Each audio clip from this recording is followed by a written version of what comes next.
सम्मेलन का केवल एक ही उद्देश्य है कि पहाड़ों और नदियों के संरक्षण संवर्धन के लिए भारत सरकार और राज्य सरकारें एक सशक्त कानून बनाएं।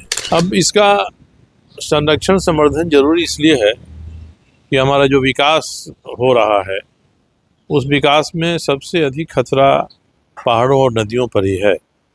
नदियां सिमट रही हैं, इनका अस्तित्व संकट में है। तो जब तक मंशा सरकार की ठीक नहीं रहेगी और कोई कानून ऐसा सशक्त नहीं रहेगा जिसके आधार पर जिला प्रशासन या कोई भी कठोर कानूनी कार्रवाई कर सके, केवल एक ही विषय रखा है सेमिनार में डिस्कशन के लिए, और वह है कि law for mountains and law for reverse.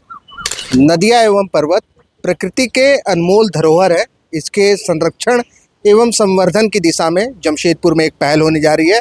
दरअसल 22 और 23 तारीख को जमशेदपुर के मोतीलाल नेहरू पब्लिक स्कूल के सभागार में राष्ट्रीय पर्वत एवं नदी सम्मेलन का आयोजन जो है वो किया जा रहा है। इसके विषय में बात करने के लिए हमारे साथ अभी जमशेदपुर पश्चिम के विधायक सरयू राय मौजूद है। हम सीधे उनसे जुड़ते हैं और समझते हैं कि सम्मेलन में क्या कुछ जो है वो होगा। सम्मेलन का केवल एक ही उद्देश्य है कि पहाड़ों और नदियों के संरक्षण संवर्धन के लिए भारत सरकार और राज्य सरकारें एक सशक्त कानून बनाएं।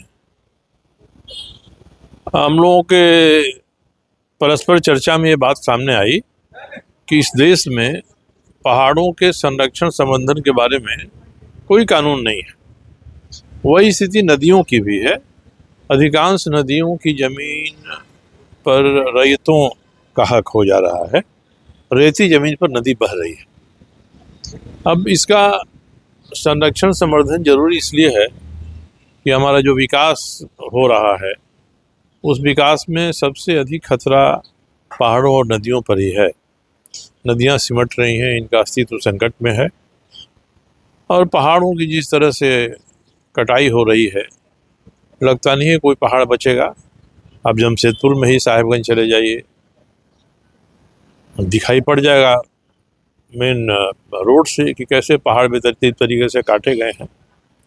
तो ऐसा रहा तो एक दिन पहाड़ और नदी दोनों ही मिट जाएंगे।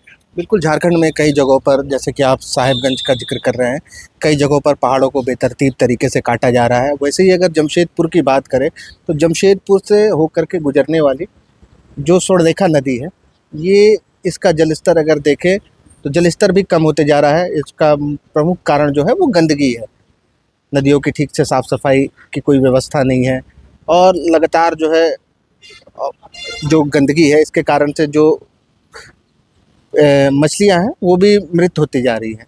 क्या कुछ कहेंगे इसको लेकर? देखिए, एक खतरा हमारे जो शहर हैं वो भी नदियों पर है।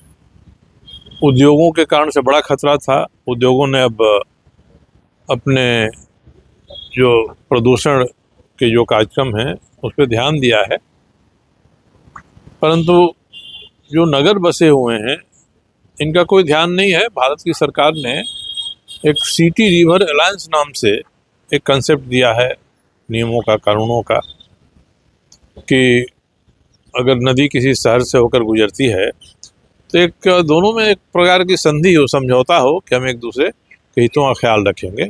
ये हमारी नगर पालिकाएँ नहीं रख रही हैं, और हमारे राज्य की सरकार भी इस बारे में बहुत सचेत नहीं है। मैंने विधानसभा में आधा दर्जन से अधिक सवाल उठाया है इसको लेकर, मगर सबके सवाल उत्तर या तो गलत आते हैं या घुमा फिरा कर आते हैं। तो जब तक मंशा सरकार की ठीक नहीं रहेगी और कोई कानून ऐसा सशक्त नहीं रहेगा जिसके आधार पर जिला प्रशासन या कोई भी कठोर कानूनी कार्रवाई कर सके, तब तक ये संभव नहीं होगा कि इनका इस तरह का अतिक्रमण और प्रदूषण रुके। इसीलिए हम लोगों ने केवल एक ही विषय रखा है सेमिनार में डिस्कशन के लिए, और वह है कि law for mountains and law for reverse. हम लोग एक ड्राफ्ट बनाकर और सम्मेलन में प्रस्तुत करेंगे। जो ड्राफ्ट एक विधेयक का होगा, कानून के प्रावधान का एक होगा ड्राफ्ट। उस पर ही 2 दिन तक बहस चलेगी, और 2 दिन के बहस के बाद जो फाइनल ड्राफ्ट उभरेगा वो जमशेदपुर डिक्लेरेशन के रूप में हम लोग उसको राज्य सरकार और भारत सरकार को देंगे। बिल्कुल, आप बता रहे हैं कि law for mountain and law for river विषय पर जो है वो सम्मेलन का आयोजन होगा। एक ही विषय है। इसमें मुख्य वक्ता के रूप में कौन कौन रहेंगे, कैसे वक्ताओं को बुलाया गया है? बहुत सारे हम लोगों ने करीब करीब 50 के आसपास देश भर के सभी राज्यों से लोगों को बुलाया है और उसमें 15 लोगों का कन्फर्मेशन आ गया है। एक तो हमारे दिनेश मिश्र जी संयोजक हैं, एक प्रमुख वक्ता हैं, राजेंद्र सिंह जी आएंगे। अभी आज ही कन्फर्मेशन आया सुप्रीम कोर्ट के जस्ट रिटायर किए हैं जस्टिस जी गावड़ा, वो इसमें आ रहे हैं बेंगलोर से। सुप्रीम कोर्ट में पर्यावरण के सीनियर एडवोकेट हैं संजय उपाध्याय, वो भी आ रहे हैं। और एक यहाँ से आ रहे हैं हमारे विशाखापत्तनम से, वहाँ के बी सत्यनारायण राव हैं।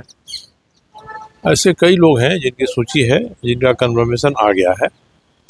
अब हम लोग के 50 में से 25 भी आ जाएं तो हम लोग समझेंगे कि ऐसे लोग हैं जो जानकार हैं और पूरी ज़िंदगी उन्होंने लगाया है, खपाया है इस काम में। सरयू राय क्या देखते हैं कि शहरों से होकर के जो गुजरने वाली नदियां हैं और जो झारखंड चूँकि पर्वतों के लिए जाना जाता है और झारखंड जैसे राज्य में पर्वतों के संरक्षण के लिए सरकार को, जो राज्य सरकार है, इसको क्या कुछ करने की ज़रूरत है, नदियों का संरक्षण हो सके और इसका संवर्धन हो सके, इसको लेकर के और क्या कुछ होना चाहिए जो नहीं हो रहा है, केंद्र सरकार को क्या कुछ करने की ज़रूरत है ताकि पूरे देश की नदियाँ जो है वो स्वच्छ रहें, कैसे देखते हैं? जो पहाड़ या पर्वत श्रृंखलाएं हैं वो इस देश के क्लाइमेट को प्रभावित करती हैं। ऊंचे पहाड़ हैं तो जो हवाएं चलती हैं उन हवाओं की रफ्तार और दिशा बदल जाती है जब सामने पहाड़ आता है। तो पहाड़ नहीं रहेंगे तब समझिए कि जो हवाओं का मूवमेंट है उसके आधार पर क्या होगा। तो एक तो ऐसे पहाड़ों का संरक्षण करना, उनको अलग अलग श्रेणियों में बांट दीजिए और उस श्रेणी के हिसाब से कानून बनाइए। जो कानून का वायलेशन करता है उसके लिए कठोर दंड की व्यवस्था करिए। उसी तरह से राज्य की सरकार है, जल तो राज्य का सब्जेक्ट है, तो राज्य की सरकार पहले तो एक कानून बनाए कि चाहे वो बड़े उद्योगपति हों या सरकार का कोई विभाग है, अगर इस कानून का उल्लंघन करता है तो उस पर कठोर कार्रवाई हम करेंगे। ये रहेगा तो हम आप कोई भी कोर्ट में जाएंगे कि साहब ये कानून बन गया है और ये कानून लागू नहीं हो रहा है। तो हम लोग का उद्देश्य यही है कानून बनवाना, और इसके लिए हम लोग कानून का प्रारूप सामने रखेंगे राज्य और केंद्र सरकार के, और सम्मेलन में बहस के आधार पर ही वह विधेयक का प्रारूप उभरेगा जिसको हम लोग अधिनियमित करना चाहेंगे। तो केवल और केवल पहाड़ों और नदियों का संरक्षण हो, संवर्धन हो, यही उद्देश्य हम लोगों का इस सम्मेलन का। बिल्कुल, नदियों और पहाड़ों का संरक्षण हो, संवर्धन हो, इसी उद्देश्य के साथ जमशेदपुर में 2 दिवसीय राष्ट्रीय पर्वत एवं नदी जो सम्मेलन का आयोजन किया जा रहा है, इसमें जो वक्ता आएंगे और इस दौरान जो विधेयक पास होगा, इस विधेयक के अनुसार राज्य सरकार से कानून जो है वो लागू कराने की मांग की जाएगी। और क्या कुछ होगा वो 2 दिन के बाद जो सम्मेलन होना, माफ़ करिएगा, 22 और 23 तारीख को जो 2 दिवसीय सम्मेलन होना है, इसमें सभी चीज़ें जो है स्पष्ट हो पाएगी। शुक्रिया। गोल, जहां 27 वर्षों के सफर में 17,000 से भी अधिक छात्रों ने डॉक्टर एवं इंजीनियर बनकर भरे सफलता की ऊंची उड़ान, जहां साधारण छात्र भी झारखंड टॉपर्स बनकर बना रहे इतिहास। दूरदर्शी शिक्षाविद श्री विपिन सिंह के मार्गदर्शन में मेडिकल एवं इंजीनियरिंग के लाखों छात्रों के लिए आशा की किरण के रूप में गोल, नेशंस लीडिंग इंस्टीट्यूट। प्रॉब्लम हो गया और सडनली हो गया, अचानक हो गया। तो Jeevan Jyoti super specialist hospital में एडमिट करके इनका एंजियोग्राफी कराया। एंजियोग्राफी करने के बाद वो अपना रिपोर्ट दिया कि इनका 95% प्लस ब्लॉकेज, स्टेंट से काम नहीं चलेगा, इनको बाईपास करना ही पड़ेगा। तो कबीर हर्ब है, जब यहाँ पहुँचे फर्स्ट टाइम में इनको दिखाया तो माशाल्लाह रिपोर्ट बहुत बढ़िया है। 1 सप्ताह अंग्रेजी दवा चलाना है, उसके बाद दवाई बंद कर देना है।